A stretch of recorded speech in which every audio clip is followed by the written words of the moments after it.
Welcome back. Utility companies statewide making it a goal to work with diverse businesses, and they are succeeding. A recent report shows the major utilities spent nearly $2 billion with Illinois diverse suppliers, including $1 billion with minority-owned businesses. Here now to talk more about that is Joe Dominguez, the ComEd CEO and member of the Illinois Utilities Business Diversity Council. Good morning, Joe.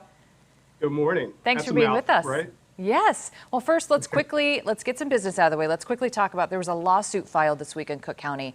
Attorneys say ComEd customers have overpaid billions of dollars in rate hikes following the bribery scandal. What's your response to that, Joe? Well, anybody could say anything in a litigation, but we look forward to defending the claims in court. We've spent billions of dollars, but doing the right thing, investing in the system, and our customers are seeing that all the time. Throughout the pandemic, we had world-class service, the best service in the United States, in fact. And it's really the backbone of investments we've made, a lot of what we're going to talk about this morning that has made that difference. So okay, perfect. Looking forward to defending those claims in court, and I'm confident they'll be dismissed. Okay, thanks for responding to that. So you were here to talk about the Illinois Business Diversity Council. This brings together utility companies, ComEd, Nicor Gas, Illinois Water, American Water, just to name a few. Tell us first, what's the purpose of this council?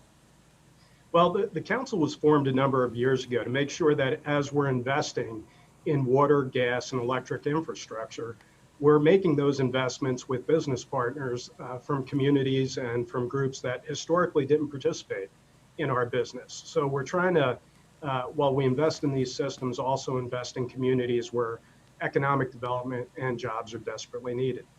Okay, the economic diversity part of this, why is that so important to Illinois utilities?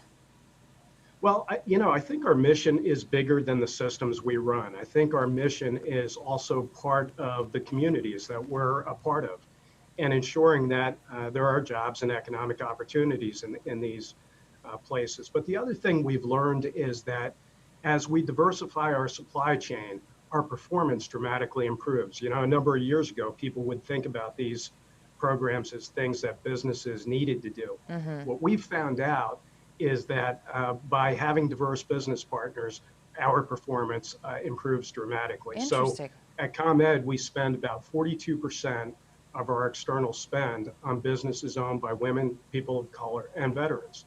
And it's not a surprise to us that as we've grown that by 400% over the course of the last 8 or 9 years, we've also dramatically improved the performance of the system. So it's a real win-win. And why do you think that is? What's the correlation between the two? I think it's old-fashioned competition. We bring in a lot of new business partners who are hungry to demonstrate their capabilities. And as a result, we get better performance out of our existing suppliers because of that competition. And these new partners bring some great innovative new ideas. Neat. So there's a lot of talk these days about an energy bill in Springfield. Lawmakers just failed to pass that legislation. What kind of impact does that have on the future of energy here in the state? Well, I don't want to comment on it because I think it's still getting negotiated. It could be, yeah. Yeah, but here's what I think it will do. I think it'll allow us to continue to make the investments that we need to make to deal with climate change. The weather is obviously affecting all aspects of infrastructure across the state, and it's important we continue to get after that. The other part of it is mitigating carbon emissions. And that means preserving the nuclear plants that we have here in the state that produce the vast majority of our clean energy, but also growing the renewables and the battery storage technologies that are going to power us into the future. And so we're excited to see that bill become law, and hopefully it'll get signed in the next couple of weeks. And it really will pave the way for Illinois to continue its nationwide leadership in clean and renewable energy. Okay, great. For more information about that council, go to iubdc.com. Thanks so much for being with us, Joe.